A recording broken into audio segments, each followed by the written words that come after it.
let's get started.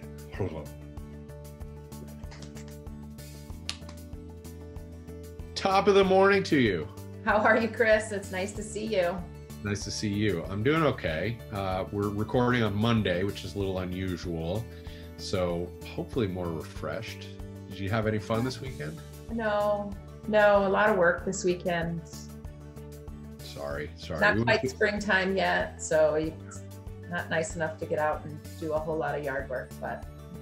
We went to a sugar shack, and indeed the sap is not flowing. It's concerning. And I learned a little more details. I've always been fascinated by sugar making, but they want, of course, an extreme shift in temperature between night and day. And we're not having that because of our old friend global warming. It's been more warm through the night, and that really interrupts sap flow. So just another example of our industry that will take a hit from climate change. Yeah. Our maple industry and our ski industry, I think, are probably both feeling the impacts and on the ropes. And so saving our winters, saving our climate is as much about the way of life that we've all come to expect and love here in Vermont. The ability to have fresh maple syrup. It's one of the rites of passage of spring, right? We made it to spring. Get some fresh maple syrup.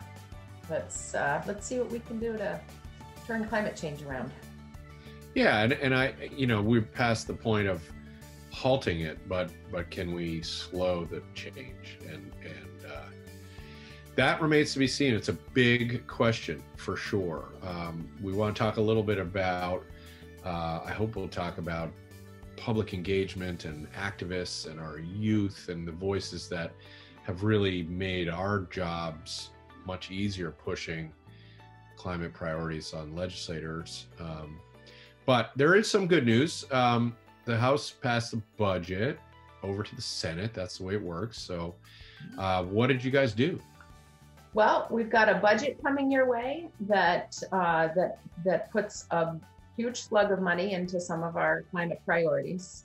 Within that context, we talk about the priorities that are in the transportation budget realm. And, we've got those now packaged in a way that you can really look and see, what are the climate investments that we're making in the transportation world.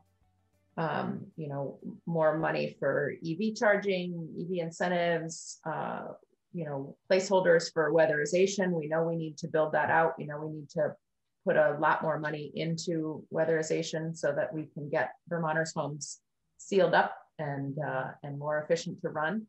And so, the first passage of the budget is on its way over to you. And, we look forward to doing what we can do to beef it up. And in the context of that conversation, we'll come back in a moment to talk about what some of the American Recovery Plan money and climate infrastructure money might mean for the state. Great. There's a broadband bill too that I think is coming over. Actually, will be in my committee, Senate Finance, which is I think I'm right in saying getting ready for a slug of federal money.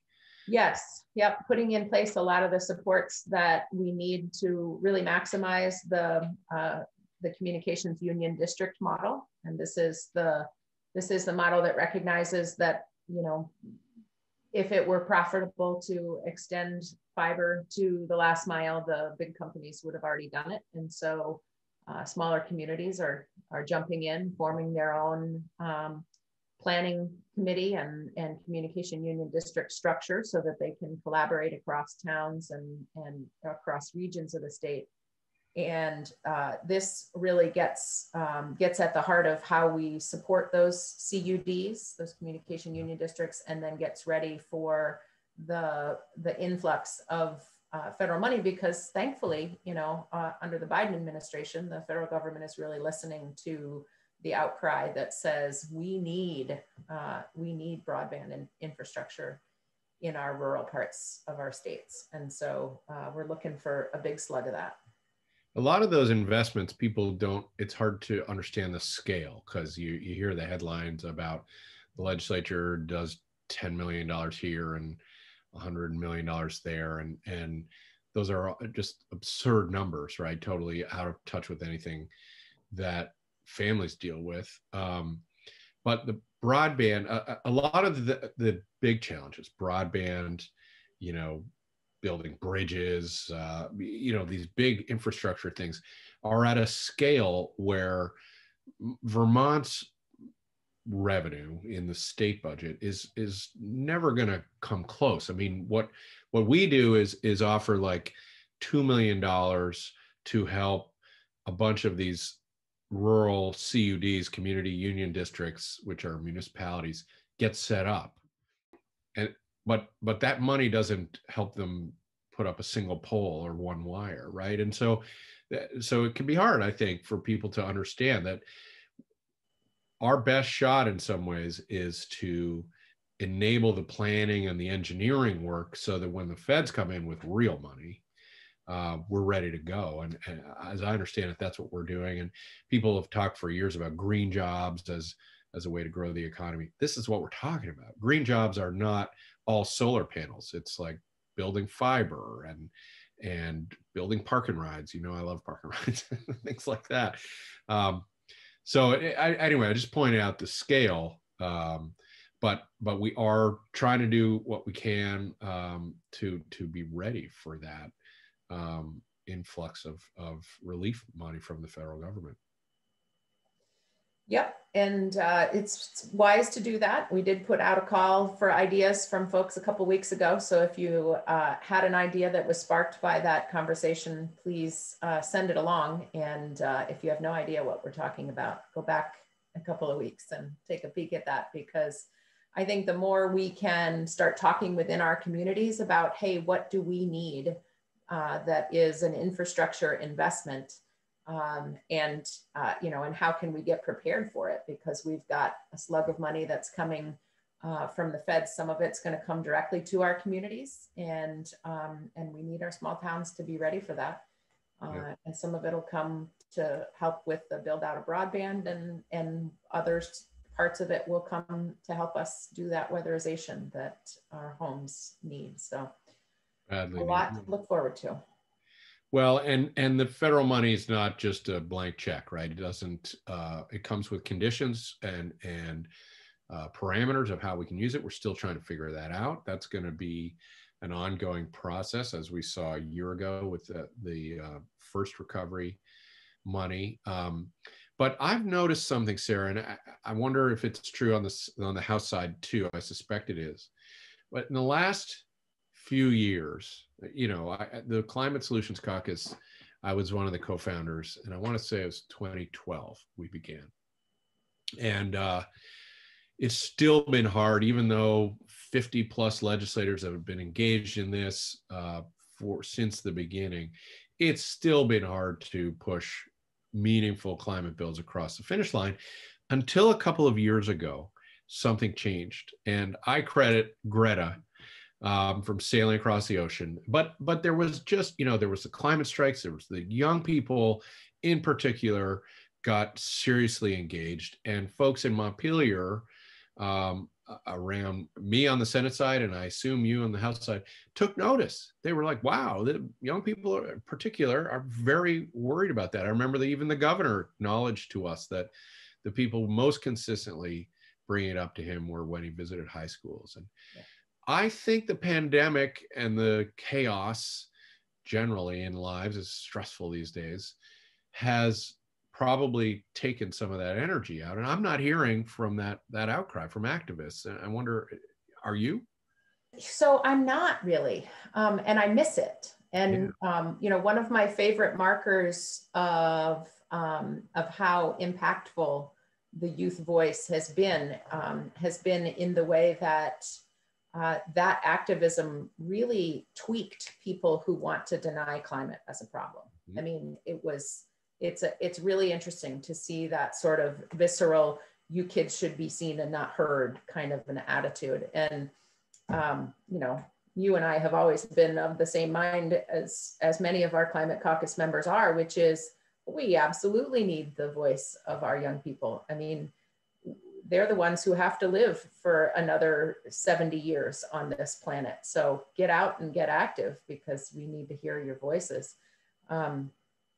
Yeah, I mean, it has been strangely silent, and it's not hard to understand why. You know, we're all spending way too much time on the computer.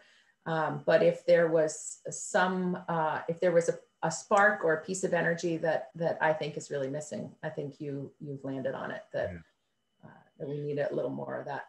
And the thing that I'm struck by is, you know, frankly, even our best successes of bills, we're very proud of the Global Warming Solutions Act last year, some of our investments in sustainable transportation. You know, we have done some good things for sure, but we are by and large nowhere near the scale, the pace of progress compared to the science, compared to what science is telling us to do. So I want to weave this together for anybody that's watching, because we are about to figure out how to spend hundreds of millions of dollars coming into the state. And if we don't have more voices saying, invest this in yes, we need recovery. We need a stronger economy. We need to recognize the cost of the pandemic and address the injustice and keep, you know, shelter over people and food on their plates.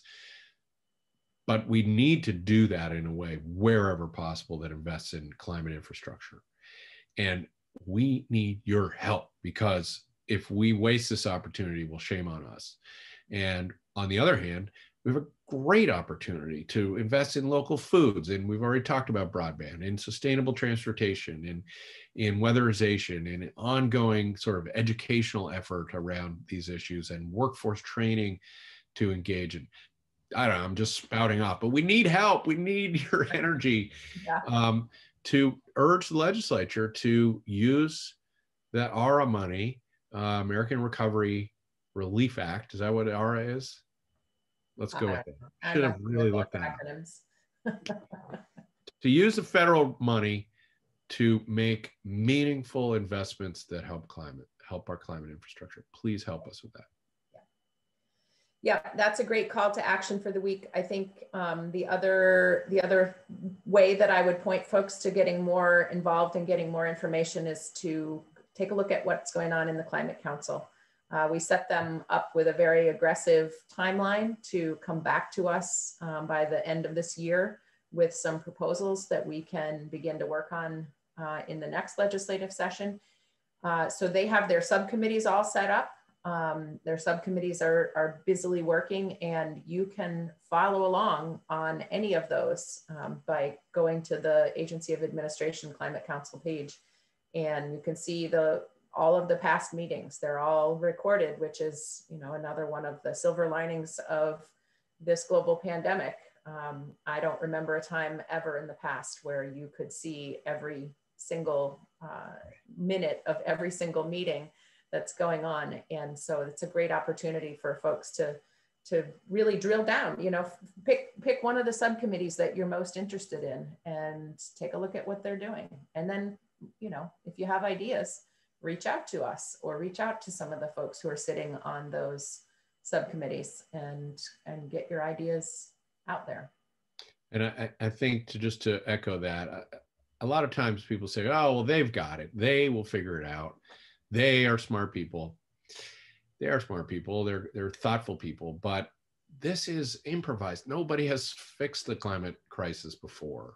No country, there's no state or jurisdiction or anywhere in the world where you can just go, oh, let's just do what they're doing. They've nailed it.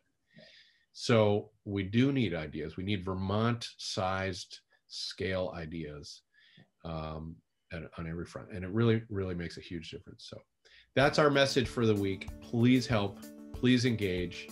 And, you know, Sarah and I and others are going to be fighting right there, but a little oomph from the outside goes a long way. It sure does. And, you know, longing for the day when we can get back to those in-person meetings, like the the town hall style meetings that we had, you know, in the lead up to the last legislative session. But in the meantime, shoot us an email and share your thoughts. Sarah, have a good week. Hang in there. Thank you. Thanks to Bob the Green Guy for pulling this together. And as always, take care.